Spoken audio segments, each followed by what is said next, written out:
What om? Kenapa? Itu om, saya ngeliat penampakan om. Di mana? Di situ, itu om. Yang di situ tuh, di sambil nunjuk-nunjuk. Tuh saya lihat nggak ada apa-apa bang. Saya ngerasa itu rohnya si mayat ya om. Dia ngeliatin kita melotot gitu, waktu satu-satu. Saya juga dipelototin om juga dipelototin. Hah? Serius? Iya. Diem-diem saya foto tuh bang. Track. Nah itu tuh bang, muncul tuh ada penampakan bayangan itu tuh bang. Tuh fotonya ada, saya lampirin tuh bang.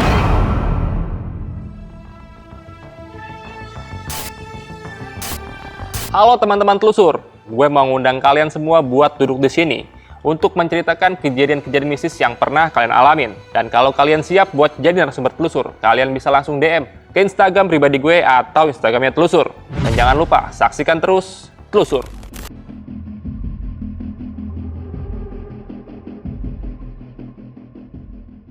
Assalamualaikum warahmatullahi wabarakatuh. Balik lagi telusur bareng gue John Arya. Di episode kemarin narasumber kita menceritakan kejadian mistis yang pernah dialaminya di rumah di dekat makam. Dan saat ini kita mengundang lagi untuk menceritakan kejadian mistis pada saat dia menggeluti dunia fotografer. Penasaran dengan cerita seperti apa? Saksikan terus telusur.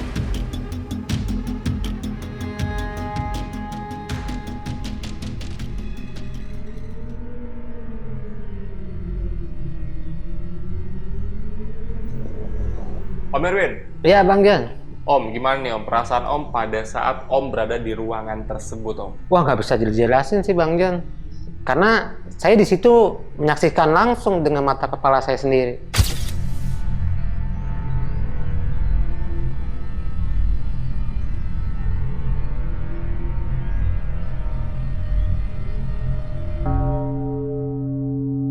Oke bang, saya mau menepati janji. Waktu di cerita yang lama itu kan saya bercerita setelah dari pekerjaan saya yang lama, saya menjadi seorang fotografer. Saat kuliah waktu di Solo itu ya saya hanya sekedar bisa gitu ya, karena hobi gitu ya. Satu ketika di tahun 2000 bang, saya ketemu dengan dia dari fotografer jurnalistik. Sampai pada akhirnya saya harus meninggalkan Indonesia. Ya lumayan lama bang, 3,5 tahun saya jadi fotografer di sebuah majalah asing. Mungkin saya nggak mau sebut namanya ya, teman semua orang juga pasti tahu majalah ini gitu. Balik ke Indonesia itu sekitar tahun 2004. Yang akan saya ceritakan ini rentetannya itu berbeda semua tahunnya, dan di tempat yang berbeda pula. Kejadian ini sekitaran tahun 2005 ya. Saya dapat tugas dari sebuah asosiasi rumah sakit se-Indonesia yang mengharuskan saya berangkat ke Medan waktu itu. Kita berangkat waktu itu bulan Agustus akhir tahun 2005. Prosesnya itu, pelatihannya itu sekitar ke tim rumah sakit itu ya, itu sekitar 1 minggu. Sehari sebelum acara, kita dapat fasilitas hotel. Berangkat awal itu 4 orang. Saya, 3 orang lagi dari dokter. Sampai di kota Medan itu sekitar habis maghrib, langsung kita check-in ke hotel itu. Nah terus saya dapat di lantai 4. Saya cuma di brief, Win besok udah stay di lobby jam 7 pagi ya Win. Kita harus sampai ke rumah sakitnya itu jam 8. Oke dok. Udah saya bersih-bersih di situ, mandi.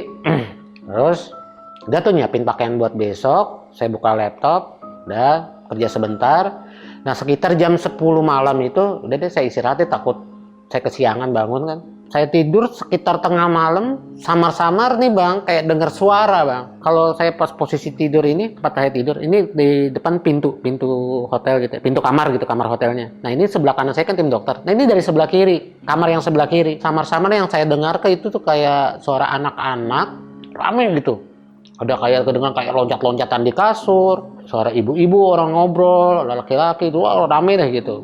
Wah ini orang baru masuk check-in kali ya, tengah malam gitu. Nah saya sama-sama tuh ngeliat jam, itu kurang lebih jam 12:30 tuh bang. Acukan aja tuh saya lanjut tidur, bangun. Seperti biasa aja, seperti awalnya pas saya berangkat ke rumah sakit, udah nggak ada kejadian apa-apa. Balik ke hotel itu sekitar jam 5 sore. Nah santai-santai deh gitu, kita tuh udah ngobrol-ngobrol sama dokter saya di lobi. Udah kita istirahat dulu, benar-benar kita besok lanjut lagi gitu.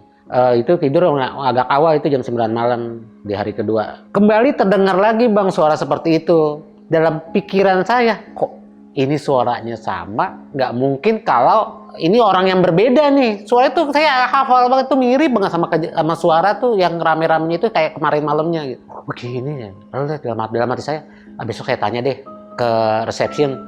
Saya mau ngajukan apa saya mau pindah kamar atau gimana, karena saya jujur saya merasa terganggu gitu ya. Pas saat paginya udah selesai udah rapi gitu mau berangkat, tiba-tiba pas buka pintu ada housekeeping datang. Nah saya tanya, udah saya tanya dia aja deh. Pak, maaf nih Pak, ada apa Pak? Jujur ya Pak, ini yang sebelah ini saya merasa terganggu banget Pak. Yang di sebelah saya nih, saya nunjuk pakai tangan saya nih ke sini. Saya merasa terganggu Pak. Katanya itu dari 2 malam itu saya berisik terus ini di kamar Pak gitu. Nah tiba-tiba si bapak itu malah nunjuknya ke sebelah sini. Kamar yang mana Pak? Kamar yang ini? Bukan Pak, yang sini. Saya bilang gitu, saya nunjuknya sebelah sini gitu. Kan dia ada pada depan sama saya. Dia ngerasa aneh gitu ngeliat saya.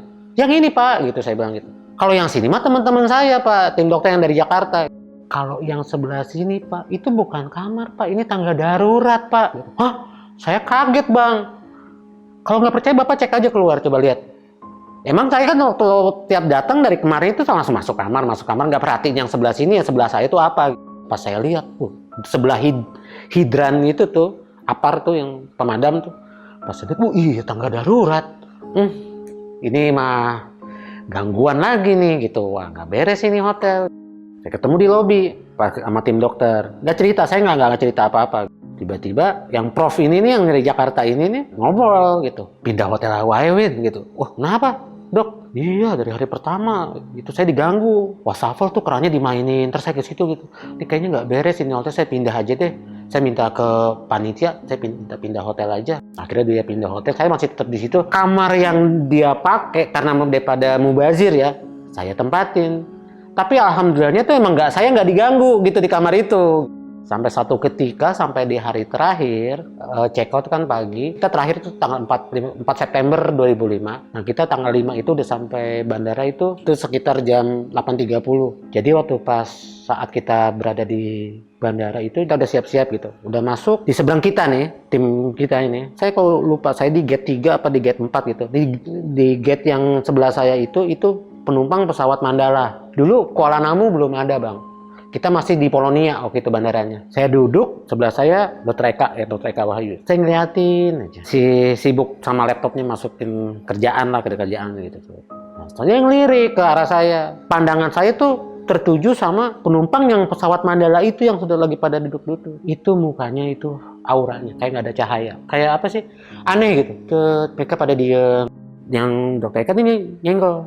Ada apa sih Win? Kok ngeliatin orang sampai kayak begitu? Saya ditegur. Enggak dok, coba deh dok liatin gitu. Paut mukanya tuh pada aneh penumpangnya dok. Gitu. Terlebih pas saat tiba-tiba ada suara pengumuman bahwa pesawat Mandala itu berangkat duluan. Itu kan ngantri tuh, masuk ke pintu gate-nya tuh. Ditambah itu bang, saya ngeliatnya tuh satu persatu wajahnya tuh lurus aja, diam aja, pucat gitu saya ngeliat.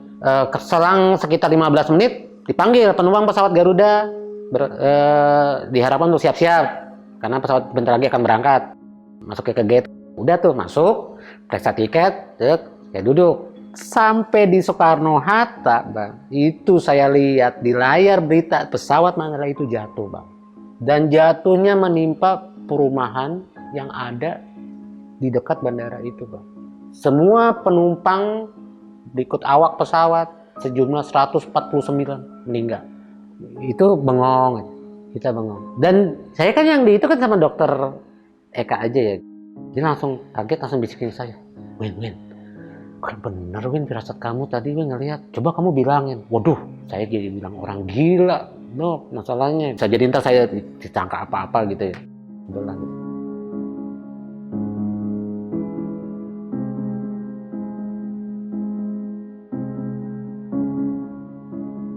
Dan di tahun 2008 ini ada salah satu instansi pemerintahan, Kementerian Keuangan, meminta saya untuk meliput acara. Waktu itu acaranya itu acara gathering di Jogja. Acara waktu itu 3 hari. Peserta waktu itu dari Kemenko itu kurang lebih sekitar 40 orang. Itu IO-nya itu ada sekitar 5 tim dokumentasi.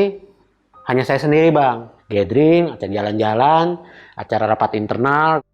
Dapat interview di hotel itu. Hotelnya besar bang, itu bintang 5. Terus saya waktu acara itu berjalan lancar dari hari pertama sampai hari ketiga. Di malamnya, itu kita pulang hari keempat ke Jakarta. Di malamnya harus meliput acara di ballroom, karena itu dibikin acara yang dari hari pertama dengan sampai hari terakhir dalam bentuk liputan yang saya itu ditayangkan. Jadi di hotel itu ada ruang kaca itu ada taman di samping ruangan itu tuh di ruang ballroom itu. Dan itu di situ ada air mancur, ada patung-patung, ada ya lampu-lampu lah, lampu-lampu taman.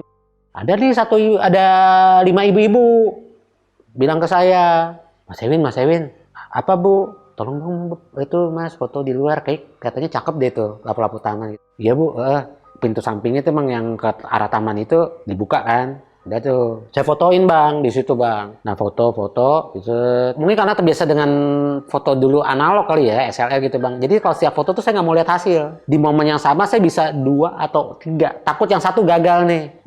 Mas Ewin itu ada patung bagus nih. Patungnya itu kayak terbuat tuh dari batu, tapi bentuknya kayak seorang penari. Dan mereka minta foto di samping patung, ada yang belakangnya gitu ibu-ibu. Udah selesai foto, tanpa lihat hasil, satu ibu-ibu bisikin, Mas, nanti ke kantor kan ya Mas yang ngasih hasil dokumentasinya ya. Tolong Mas yang ini jangan dilampirin nih Mas di CD. Zaman itu masih CD bang. Jadi saya nyerahin outputnya tuh CD, belum dalam bentuk flash disk atau dicemplungin ke Google Drive tuh enggak. Ya Bu, ntar saya pisahkan nanti yang itu yang buat ibu khusus nih saya bisa. Berjalan lancar, nah terus udah gitu besoknya kita pulang. Waktu saat saya mengedit foto yang di taman itu bang, itu ada kejanggalan bang. Di rumah nih bang editnya bang. Itu malam saya ngedit. Sehari setelah acara, saya pas ngedit, yang saya kaget di patung itu pakai selendang. Patungnya itu ada selendangnya gitu.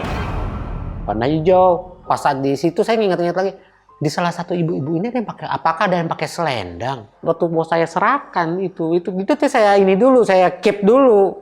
Saya nggak langsung kasih ke ibu-ibu itu. Itu pas saya datang ke sana, temu saya papasan dengan salah satu ibu-ibu yang kemarin. Mas Ewin, gimana Mas hasil fotonya udah jadi? Ada foto yang kemarin saya pesen nggak gitu? Oh iya ini ibu yang kemarin dia pesen, yang pesan foto saya baru ingat. Mana dong Mas, saya mau lihat. Bentar Bu, saya mau ngomong Bu. Yang saya lihat Bu, itu di patung yang kita foto. Ibu ingat gak ada patung di situ? Oh iya gitu. Kenapa Mas? Itu ada patungnya itu ada selendangnya Bu. Hah? Selendang? Warna apa? Warna hijau. Kita nggak ada yang pakai selendang saat itu. Ah masa sih? Coba lihat. Si ibu itu malah ketakutan. Benar-benar saya mau panggil teman-teman saya yang lain dulu yang kemarin itu yang ada di foto gitu. Pada kaget Bu. Iya kok ada ya.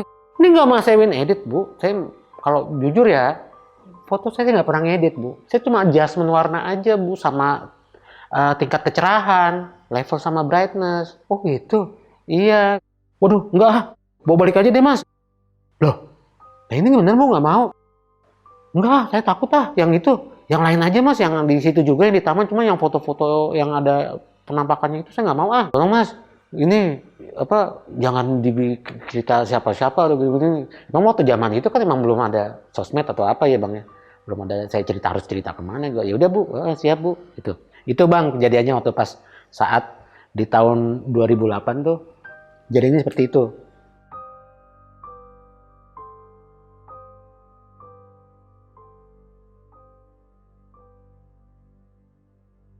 Jadi kejadian ini saya waktu itu di hire, bukan instansi manapun, ini acara keluarga Bang sebenarnya Bang. Kebetulan saya kita kenal tuh lewat yayasan, salah satu yayasan yang ada di Indonesia gitu. Dia ngomong, Kak Ewin, kan manggilnya Kak Ewin, nanti kalau misalnya acara Natal sampai tahun baru, Kak Ewin bisa bantu gak? Bisa deh Tante, insya Allah saya bisa. Coba saya lihat schedule saya dulu ya, saya lagi kosong atau enggak. Mau kemana Tante? Saya tanya. Kita mau jalan-jalan nih sekeluarga. Kebetulan keluarga dari saya keluarga besar. Mau jalan-jalan ke Sumatera. Coba deh Tante, saya coba ya. 1 minggu bisa ya Kak? Gitu. Iya, insya Allah saya bisa. Saya lihat Jawa, ternyata saya bisa Bang. Berangkat. Udah kabarin. Oke. Udah. Kita emang waktu pas awal tuh ke Bukit Tinggi dulu. Ada satu objek wisata di situ kan. Di situ ada tamannya, dan situ ada jembatan Bang, ada sungainya juga di bawahnya kan. Jembatannya kecil sih itu. Orang bilang sih itu namanya jembatan Siti Nurbaya. Tiba-tiba si tante nih, yang ibu ini manggil saya, Kevin, aku mau dong difotoin di situ sama om, sama anak-anak gitu. Dia anaknya 2 bang, anaknya laki semua dua-duanya tuh. Yaudah tante yuk. Itu kejadiannya tuh pas saya foto itu, soalnya saya denger itu azan zuhur itu. Tiba-tiba nyeletuk, udah solid standby gitu ya. Jadi ini anak nih dua-duanya kan, ini tangannya pada madep gini nih, begitu. Posenya gimana Kak Ewin? Udah biasa aja tante gitu. Om biasa aja gitu. Ini pada ke depan semua. Yang itu pada ke bawah semua tangannya kan. Biasanya ini si tante ini emang saya udah kenal di yayasan. Dia sebelum moto pakai kamera saya, dia foto minta titip pakai biasa ibu-ibu ya, pakai handphone. Pakai foto saya dulu dong, pakai ini mau diposting di Facebook, dia bilang gitu. Oh gitu tante. Yaudah sini tante. Pakai handphonenya dia, cetek gitu. Saya diem dulu tuh bang, saya gini gitu ngeliat aneh. Nah mereka juga kayaknya saya ngerutin kening ya gitu. Mereka juga kaget ngeliat saya gitu. Kenapa kak? Nanya. Oh enggak, ya ulang ya tante ya om ya, siap ya standby, saya fotoin. Hitung 1, 2, 3, saya foto. Cek. Lah ini kenapa ya gitu. Yaudah deh, saya simpen. Gimana kak, bagus? Lihat dong. Ntar aja tante, pakai SLR saya dulu aja. Panas nih, saya bilang gitu karena kan udah terik itu tengah hari bolong kan di jembatan itu. Pakai kamera saya, yang seperti biasa, saya nggak pernah mau lihat hasil gitu. Udahlah fotoin aja, gitu. Sudah selesai. Saya lupa, handphonenya si tante masih di kantong saya nih, gitu. Saya belum kembalikan ke dia. Oh ya kak, handphone saya mana? Mau lihat dong foto yang tadi. Ini tante, saya mau ngomong sebentar boleh nggak tante? Si om lihat, kenapa kak Ewin? Bentar om, pinjam tantenya dulu ya om.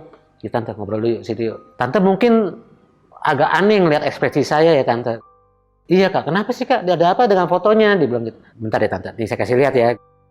Saya kasih lihat, terus saya zoom bang. Ini apa ya tante? Saya bilang gitu. Ke bapaknya juga di sini nih.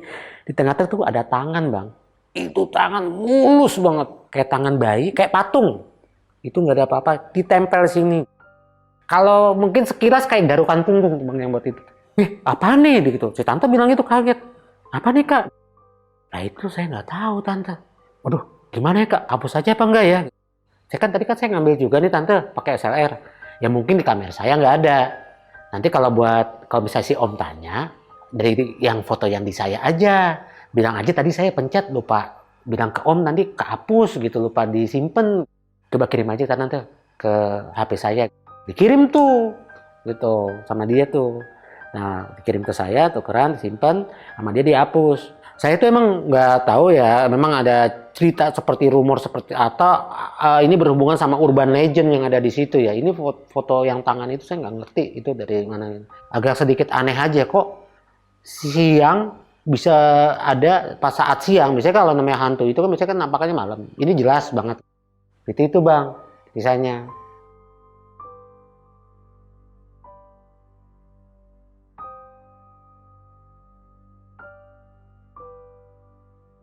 Di tahun berikutnya bang, di sekitaran tahun 2013, saya lupa itu bulan apa gitu ya kejadiannya itu.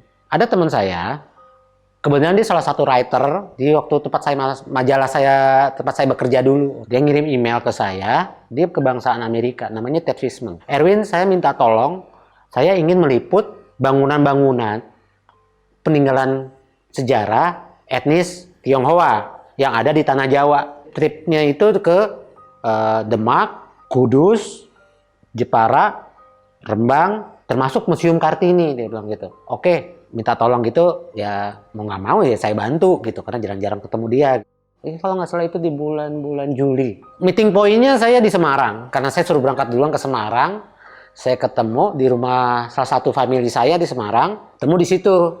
Nah, dia booking ini driver yang dari Jepara. Itu berangkatnya itu saya dijemput tuh jam 2 siang. Berangkatlah tuh ke Rembang. Nah itu saya ambil foto semua tuh yang ada di situ. Ada dari Masjid Demak, makam-makam para wali. Di situ saya foto. Dari Demak kita ke Kudus. Nah Kudus kita foto-foto lagi tuh. Ya bangunan-bangunan prasejarah situ. Di Kudus nggak kebanyakan, kelentengnya cuma hanya sedikit. Sampai Rembang itu malam ya gitu. Malam nginep pas sampai Jepara. Nah itu hotelnya klasik sih, bangunan-bangunannya klasik. Ted bicara bahwa besok kita ke Lasem. Udah tuh, terus dia bicara, dia tanya pada saya, kamu pernah dengar Lawang Ombo? Saya nggak pernah tahu Lawang Ombo. Dan ternyata dia udah mempelajari dulu gitu, walaupun dia belum pernah datang ke tempat itu. Bilangnya rumah candu, karena untuk menyelundupkan candu opium gitu. Kalau kita pernah lihat foto-foto sejarah Indonesia dulu kan suka ada orang-orang suka pakai opium tuh yang panjang-panjang. Di situ ada kelenteng, dia bilang gitu. Dan di situ ada makam, konon katanya itu orang Tionghoa, orang Chinese pertama yang datang ke tanah itu. Itu umur makamnya kan udah bisa dibayangkan tuh berapa ratus tahun itu umur makamnya. Besoknya pagi sekitar jam 7.30 kita dijemput driver. Pertama ke pembatik dulu di daerah Lasem. Bahan tulisannya dia tuh ada. Biasanya di situ ada yang pembatik-pembatik itu. Gitu. Pas datang ke Lawang Ombo sampai itu bangunannya panjang bang. Itu kayak tembok kayak ya bangunan-bangunan di daerah-daerah khususnya daerah Jawa ya, itu temboknya itu pagernya tuh panjang, gitu, panjang banget. Ada gerbangnya tuh dari kayu. Nah rupanya Ted udah menyuruh driver ini untuk janji berapa hari sebelumnya emang mau ke situ. Disambut tuh sama kuncen di situ. Juru kunci situ tuh yang jaga tempat itu ya. Si kuncen jelasin, ini kelentengnya di sini. Emang pas masuk itu ada tampak depan itu ada bangunan kelenteng. Kelentengnya sih nggak besar sih ya, 1940-an lah bangunan itunya ornamen-ornamennya. Dari atap-atapnya, ya itu saya foto-fotoin. Si kunci cuma bilang, Mas, nanti kalau yang di sana jangan difoto ya. Yang di mana Pak? Itu di belakang. Jadi ini pas masuk itu memang kelenteng, ternyata ada bangunan lagi, ada tanah dulu, pekarangan, halaman di dalam jadi di depan halaman depan ada halaman belakang nih. Nah di situ Mas, tuh yang namanya Lawang Ombo. Oh itu, jadi di depannya itu ada jangkar kapal. Besar banget jangkar kapalnya gitu, ukuran tuh besar banget, dijadiin kayak monumen. Nah sebelah kelenteng itu dia ngasih unjuk, jelasin ada, ya saya anehnya tuh ada lubangnya mirip banget lubang buaya yang pahlawan revolusi itu, yang lubang buaya gitu tuh, luasnya segitu tuh lubangnya tuh. Bahwa lubang ini, karena kan ini kan disebutnya emang rumah candu dulunya, lubang ini untuk menyelundupkan opium dari pelabuhan. Nah yang saya tahu jarak pelabuhannya jauh loh bang. Itu dari tempat itu tuh bangunan itu. Ini gitu saya fotoin. Saya boleh foto Pak sini? Boleh. Cuman pesan saya yang tadi ya Mas. Iya Pak. Terus udah gitu, saya sama Ted itu kasih unjuk. Makamnya itu ada di sebelah baratnya bangunan yang tadi, yang antara kelenteng sama yang lubang kayak lubang buaya itu, yang lubang itu sebelah sananya. Dia di bawah-bawah pohon. Itu ada 3 makam bang. Itu makam saya lihat itu tulis aksara Cina semua kan. Kasih unjuk, kunci masih sama saya ini di samping. Ted jalan duluan, masuk ke Lawang Ombo. Dia nunjuk begini kan, tanya ke centeng. Oh ya silakan. Oke Win, yuk kok. Udah masuk kok. Si kuncinya nggak mau ikut. Pak, iya Pak, ke dalam. Enggak Mas, saya di sini aja gitu. Duh Bapak gimana? Kan saya kan nggak tahu Pak. Ini kan mesti jelasin yang di dalamnya. Karena ini buat artikelnya Pak Ted gitu. Saya nggak tahu. Saya nyampe sebagai fotografer aja. Udah Mas, silakan masuk aja. Ted juga akan tahu sendiri. Gak ada apa-apanya kok di dalam, dia bilang gitu. Saya masuk ke dalam bangunan itu. Itu bangunannya tuh 2 lantai. Masuk satu ruangan. Emang harus saya lihat tuh ada kayak jemuran buat ini gantung batik. Nah terus ke lantai atas. Pakai tangga tuh, naik ke atas, saya lihat, saya fotoin. Emang Ted nyuruh saya pokoknya semua yang ada di sini difotoin gitu. Oh yaudah saya foto. Ya kita tasik aja gitu ke ruangan-ruangan yang lain. Ada satu ruangan, saya kan sampai moto dari balkon nih. Masuk ke dalam lagi, saya fotoin. Tiba-tiba ada suara bang. Waduh, suaranya itu kayak gerem kan. Tapi tuh adanya kayak di kuping saya bang, sebelah kiri. Kanan sih enggak, dengan normal. Itu suaranya hening banget. Saya lihat-lihat, longok. Tiba-tiba saya tertuju ada satu ruangan, itu ruangannya gelap. Saat saya masuk, saya lihat ke atas. Jadi tuh atapnya itu plafon, nggak ada plafon, itu langsung genteng, tuh kayu-kayu semua. Itu dibalik di sela-sela, kalau orang Jawa bilang wowongan ya. Itu dari antara kuda-kudanya itu tuh ada sama tembok, itu ada mata yang ngeliatin saya. Saya ngeliatnya samar banget. Gelap lagi kondisi itu, emang padahal siang cuma nggak ada cahaya, emang di situ nggak ada lampu, yang di tengah-tengah aja, ruangan-ruangan tengah tuh ada lampu sama teras. Saya itu apa ya? Refleks saya udah megang siapin kamera tuh bang. Saya udah siapin kamera, saya mau moto. Pas saya foto itu udah saya setel, saya diem, saya raba sambil ngelirik ke bawah, saya foto aja langsung. Udahlah, foto, cetek. Kayak kaget saat itu terus saya langsung tuh. Nanya ada apa ya? Enggak ada apa-apa gitu. Kita turun balik ke bawah. Sambil jalan saya lihat bang, kan kita kan balik ke mobil, saya liatin aja nih foto-fotonya yang tadi, terus saya zoom. Ternyata nggak ada bang, dia tuh kayak nggak ketangkep kamera. Jadi saya ngeliatnya tuh hanya ngeliat, cuma mata doang. Tapi saya jelas-jelas ngeliat itu mata yang memang lagi ngintip gitu tuh, segini lah, adanya segini tuh. Ya nggak cerita juga dengan driver supir. Si driver ngomong, tadi ngomong-ngomong di dalam ada penampakan nggak pak? Emang kenapa mas? Di sini kan nggak ada yang berani pak masuk ke dalam itu, ke ruangan itu, karena ke lawang ombo. Wah itu tempatnya nggak ada yang kuat. Dulu kan pada dipakai buat uji nyali. Nah udah tuh bang, nah itu yang saya sayangkan itu nggak ketangkep tuh di kamera tuh.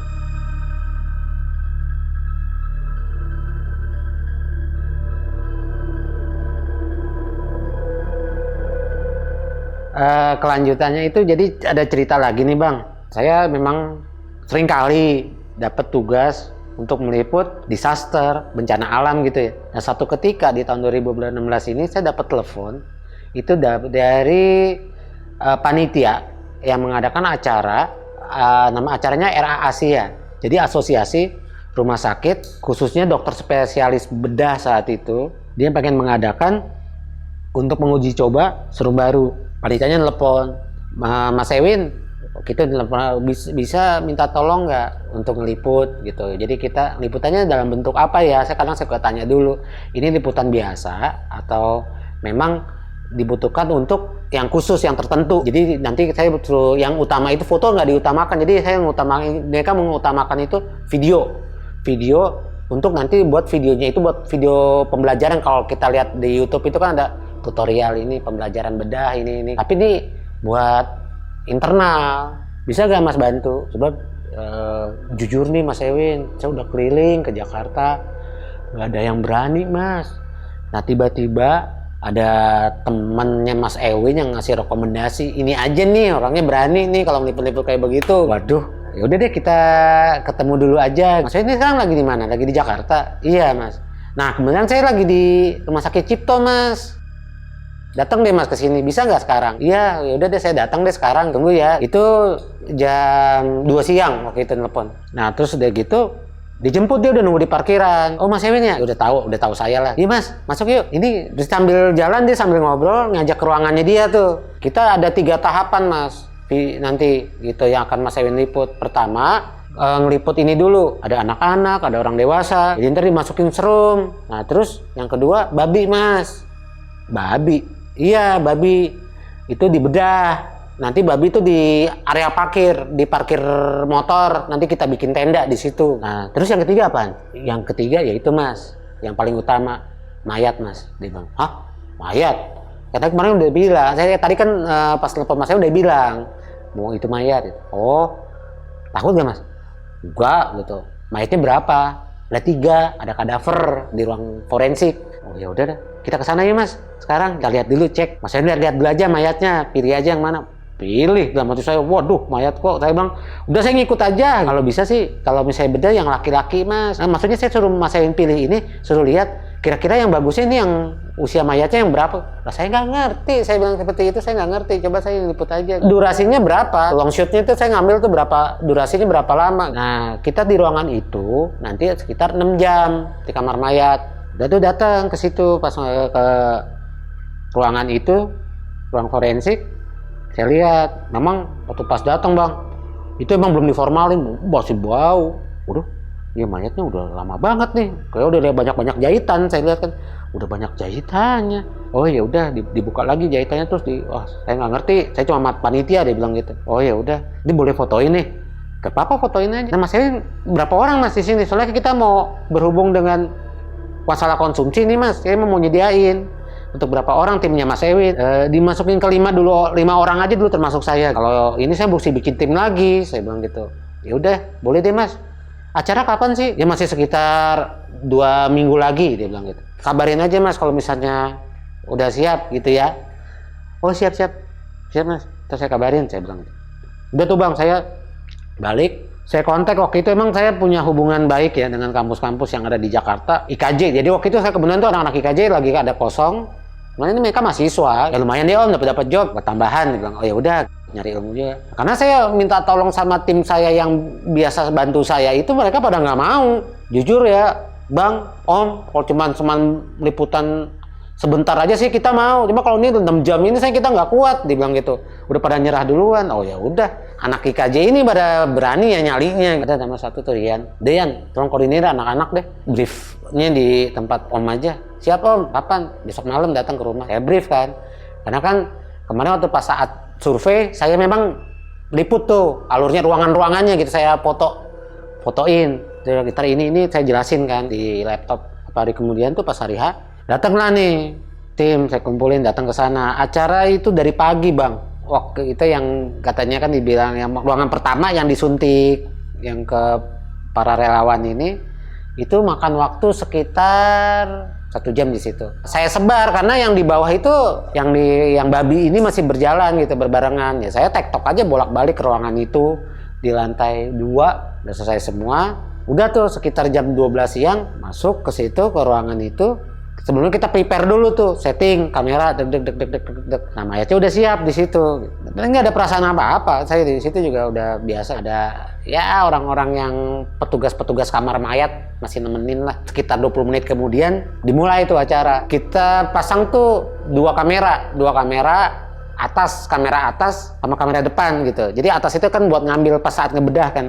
Kita pasang di atas. Dan saya di situ tugas saya tuh motoin, masing-masing kan satu. Yang satu lagi tuh asisten. Si Rian ini, saya nggak tahu kalau dia tuh bisa melihat penampakan ya gitu. Tiba-tiba datang nih bang, ke saya nyamperin, bisik-bisik kan. Kenapa? Om, saya nggak kuat om. Kenapa? Itu om, saya ngelihat penampakan om. Di mana? Di situ, itu om. Yang di situ tuh, sambil nunjuk-nunjuk. Saya ngeliat, tuh saya lihat nggak ada apa-apa bang. Ada apa sih Yan? Itu dia tuh om, saya ngerasa itu rohnya si mayat ya om gitu. Dia ngeliatin kita melotot gitu, waktu satu-satu. Saya juga dipelototin om juga dipelototin. Hah? Serius? Iya. Diem-diem saya foto tuh bang. Nah itu tuh bang, muncul tuh ada penampakan bayangan itu tuh bang. Tuh, fotonya ada, saya lampirin tuh bang. Walaupun dari saya bayangan ya, cuman dia tuh ngeliatnya tuh, dia dalam pandangan dia, dari kacamatanya dia sendiri, dari dia ngeliat, dia tuh bayangin itu serem banget. Versinya si Rian, dia ngelihat itu emang benar-benar dia itu di balik punggungnya si dokter itu berdiri gede gitu, katanya hampir sampai atap ruangan itu kan, atap kamar mayat itu. Udah deh, tunggu luar aja nggak apa-apa ya. Ternyata yang lain teman-temannya dia ikutan bang. Udah akhirnya saya sendirian di situ.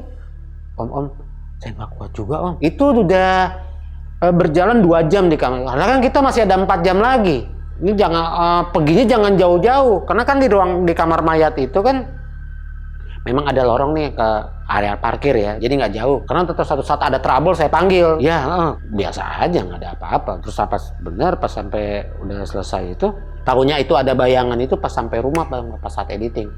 Dan ternyata itu anak-anak itu pas saat masuk editing nggak ada yang kuat. Mau nggak mau ya udah saya ngedit sendiri semua, saya cut semua itu dari 6 jam itu. Disingkat jadi 1 jam, aja, jadi nggak panjang-panjang nontonnya gitu.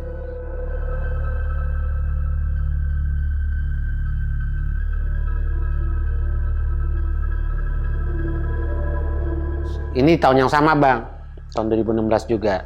Jadi kisahnya itu waktu saya kuliah di Solo itu ada satu teman, Bejo namanya sih, itu yang memang sampai sekarang nih saya masih berhubungan sama dia. Nah, itu telepon berapa bulan kemudian tiba-tiba ngomong, "Win, aku lagi di Jakarta nih, ketemuan yuk." Saya bilang, "Main lah ke rumah," saya bilang gitu. "Wah, rumahmu jauh, aku takut nyasar. Jemputlah ke sini." "Ya wis lah, aku jemput deh." 2 hari kemudian dari rumah berangkat habis asar, sudah sampai ke tempatnya, saya datang sendiri bawa mobil, ngobrol-ngobrol sama keluarganya, ya sampai udah lama gak ketemu lah. "Jadi, Jo, ke rumahku yuk." "Ya wes, tapi mampir dulu ya Jo, ke rumah abangku, ke rumah kakak saya tuh di daerah Buncit. Karena ada satu titipan yang dari ibu saya yang harus dikasih ke kakak saya." Jalan, sudah sampai lagi di tol itu. Si Bejo matanya tertuju sama satu bangunan, dia ngeliat. Win, itu bangunan apa ya? Saya sambil nyetir, saya lihat. Oh, itu Menara Saidah, saya bilang gitu. Bangunan kok kayak terbengkalai gitu. Iya tuh udah tutup lama, nggak tahu tahun berapa udah resmi ditutup. Tapi kok kayak ada perempuan tuh, Win. Hah? Tuh saya kan kaget dia ngomong gitu. Tuh mandang ke sini, ke luar gitu, ke jalan dia bilang gitu, di kaca. Ada pecahan kaca, kalau lihat dari pinggir jalan itu ada kaca pecah, bolong gitu. Di lantai berapa saya lupa gitu. Di dalam penglihatan dia itu ada perempuan yang natap ke jalanan. Ah serius saya bilang gitu. Iya bener. Saya sampai nggak konsen kan tuh sampai bawa mobil kan gitu. Udah dah. Saya udah nggak ini. Udah tuh. Sampai abang saya nggak lama. Di sepanjang jalan di tempat saya itu dia ngoceh aja terus. Ngoceh, ke situ yuk, masuk. Aduh Jo, jangan deh Jo, jangan nyari, dalam hati saya kan, kamu jangan nyari penyakit dah. Wah, saya serius pakai ke situ. Ayo deh, itu ada di wilayah saya itu ada anak-anak yang memang anak-anaknya nih yang saya dengar ya, dia pernah bikin video-video pendek itu dari kamera atau dari handphone. Tetangga saya nih di lingkungan saya itu kayaknya satu RT. Sekilas dia ngomong sama saya, Om. Kita nyelidikin Menara Saidah yuk gini. Wah, ngajak dia aja nih. Kemudian si Bejo nginep di rumah saya. Ya udah deh, ngajak nih anak-anak aja nih. Anaknya tuh ya anak yang baru lulus SMA, masuk ke gang itu kebetulan papasan sama anak-anak itu salah satunya. Namanya Rizky nih salah satunya. Ki. Bentar deh, ke rumah yuk main. Kenalin nih. Teman Om, seneng deh gitu. Ada apaan sih, Om? Yuk ngobrol yuk sini yuk. Gitu, udah pas ngobrol, saya langsung to the point sama dia ngomong. Ki, waktu itu kalau nggak salah Kiki pernah nelusurin rumah-rumah yang angker ya Ki. Om Bejo nih pengen ngajakin Menara Saidah. Rizky pernah masuk situ gak? Kan waktu itu Om diajak nggak mau. Yuk Om, ayo gitu. Kapan? Besok yuk Ki. Cuman Om, yang saya tahu, saya pernah ke situ nyoba. Itu udah nggak bisa masuk Om. Masa sih?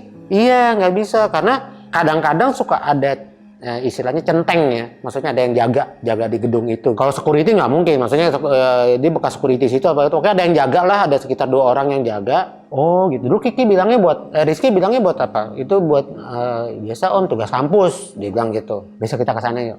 Kalau bisa kita masuk, nggak bisa ya udah. Bawa kamera kan Om, kita tahu saya fotografer gitu. Bawa. Kita pegang satu-satu ya, siapin tuh. Jadi saya campur, ada pakai kamera SLR. Ada juga yang 3, saya bawa 6 sama 6 tripod waktu itu. Karena niat kenapa saya bawa banyak itu, di lantai tertentu akan saya pasang kamera ini, kan saya tinggal sampai naik ke atas. Situ besoknya sampai sana sekitar jam 7:30 malam Bang. Saya nyampe di Menara Saidah, saya Bejo, Rizky, ada 2 orang lagi. Itu kita berlima, laki semua, nggak ada perempuannya, itu laki semua. Tetangga, yang pokoknya yang 3 orang ini tetangga saya, daerah lingkungan saya tuh. Memang benar, Rizky. Jadi saya bawa mobil, saya parkir tuh di seberang Bang. Di gedung seberang, saya parkir di situ. Kira saya nyebrang situ, lewat lorong. Nah, lewat lorong situ tuh, pas lewat lorong, stasiun Cawang, ada 2 orang ini, ada 2 yang jaga. Dia nggak pakai seragam, pakai pakaian biasa aja. Kami ngobrol-ngobrol di situ. Ya saya ngomong, Pak, maaf Pak, Bapak yang jaga sini, saya tanya gitu. Iya, ada apa ya Mas? Ini saya mau coba masuk ke dalam, boleh gak ya Pak? Wah, gak usah lah Mas, ngapain cari penyakit, dia bilang gitu. Ya saya ngomong, saya dari media, mau ada liputan di sini, dokumenter, saya buat video dokumenter Pak tentang Menara Saidah ini. Sebenarnya ini ribet loh Mas, ini harus minta izin, ada perizinannya dari pihak yang dulu pengelola gedung. Saya juga sendiri udah nggak tahu pengelola gedung itu udah entah kemana. Saya hanya ditugasin aja di sini. Dia juga nggak cerita ya siapa yang nugasin itu ya, dibayar bagi ya oleh siapa gitu. Saya nggak tahu juga, nggak tanya-nanya ya. Tapi kalau Mas mau masuk, boleh sih Mas. Nah, udah tuh saya sambil, ya maaf ya, saya emang sambil ngeluarin duit. Nih Pak buat beli rokok, tetap saya tempelin. Kalau Mas mau masuk dari lobi itu nggak bisa, karena lift kan udah lama nggak berfungsi Mas, nggak ada listrik loh di sini. Itu masuk tuh dari basement. Nah terus pas sudah gitu ya udah Mas, masuk aja ke dalam. Saya ambil gambar di situ pakai mode infrared ditambah pakai senter. Lantai basement kita lewat tangga darurat. Tangga daruratnya itu pintunya nggak terkunci. Kita masuk, telusurin, naik lantai 3 itu ketutup akses yang mau masuk ke ruangan dari tangga darurat. Ke lantai 4 kebuka. Nggak kekunci gitu, kita bisa dorong. Di situ saya taruh kamera Bang. Saya taruh kamera 1 di situ. Nanti tanggal darurat lagi, saya nggak nelusurin lorong itu, nggak. Saya nggak menelusuri lorong-lorong itu. Tetap kita lewat jalur yang sama. Di lantai 5, 6, 7, 5, 6 tuh ketutup, 7 kebuka. Kita pasang taruh kamera lagi, kamera 2 di situ. Memang sengaja di tripod itu saya ikat senter, bantuan penerangan aja, senter kecil. 7, 8, nah terus 12 kebuka, 14 kebuka. Nah tuh yang angka-angka 20-an tuh ke sana tuh nggak ada yang kebuka tuh ruangan. Nah cuman saya tinggalin 2 kamera yang kita pegang. Dari pertama masuk sampai naik itu ada 1 kamera yang nggak mati-mati, dia standby terus. Itu yang saya pegang. Pas sampai saat kita di lantai 23, 22 itu saya lihat masih ada komputernya, itu masih tabung. Komputernya tabung, ada kursi-kursi direksi, ruang rapat, dan ada maket Menara Saidah. Berikut ya bangunan-bangunan yang ada di sekitar situ kan, Jalan MP Haryono. Saya rasa, saya ambil kesimpulan ini ruang pengelola pasti, atau ruang direksi yang punya gedung. Sampai Bang, untungnya kita ke rooftop. Memang di situ banyak pecahan kaca, ya namanya ya saluran pembuangan itu kan, apalagi kena panas, kena hujan itu gedung kan, pasti ada yang mampet, ada lumut di mana-mana. Udah berantakan lah gitu. Udah nggak ada penampakan apa-apa tuh. Saya liput itu, ambil gambar. Nggak lama, sekitar di situ sambil kita lumayan capek ya, namanya nanjak ya. Nah, kita sekitar 15 menit lah selesai. Nah turun, nanti lihat hasilnya di rumah aja gitu. Nggak usah lihat-lihat, nggak usah buka-buka kamera. Udah bungkus kamera, udah ambil, kalau ambil gitu. Dari tempatnya yang terpasang. Turun semua, kamera diambil sampai ke lantai 4. Nah kita duduk di situ di tangga darurat. Kamera udah diambil dari ruangan itu.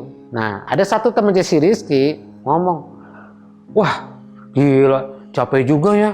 Naik berapa lantai nih? Cerita ngomong gitu sambil minum. Saya ingat kalimat itu. Terus, udah selesai, turun, udah pulang yuk. Selesai.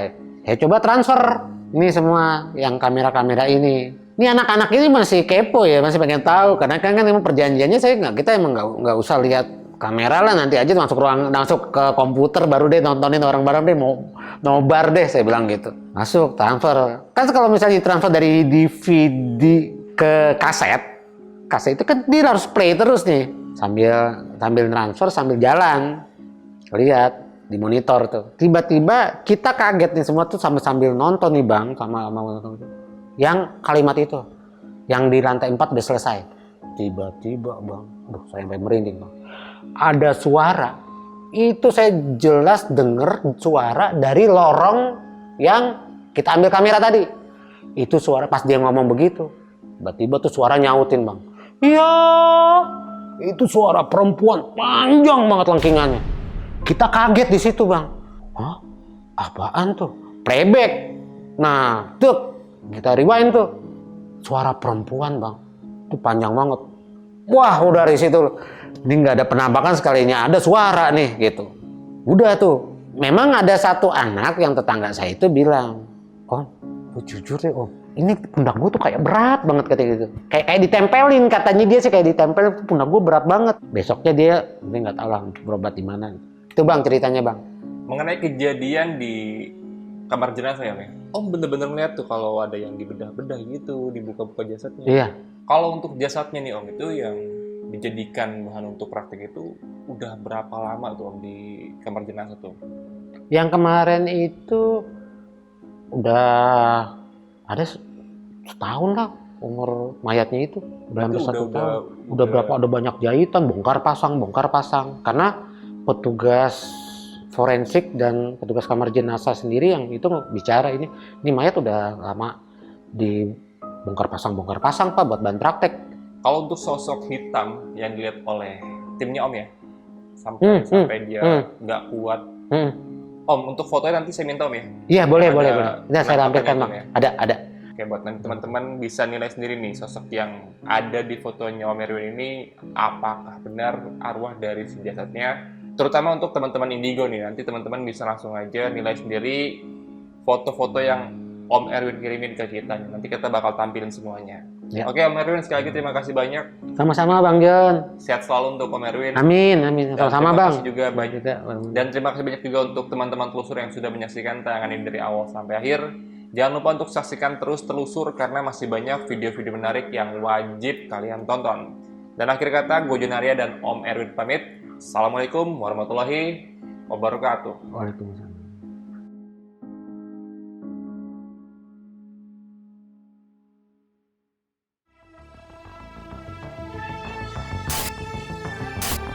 Halo teman-teman telusur, gue mau ngundang kalian semua buat duduk di sini untuk menceritakan kejadian-kejadian mistis yang pernah kalian alamin. Dan kalau kalian siap buat jadi narasumber telusur, kalian bisa langsung DM ke Instagram pribadi gue atau Instagramnya telusur. Dan jangan lupa saksikan terus Telusur.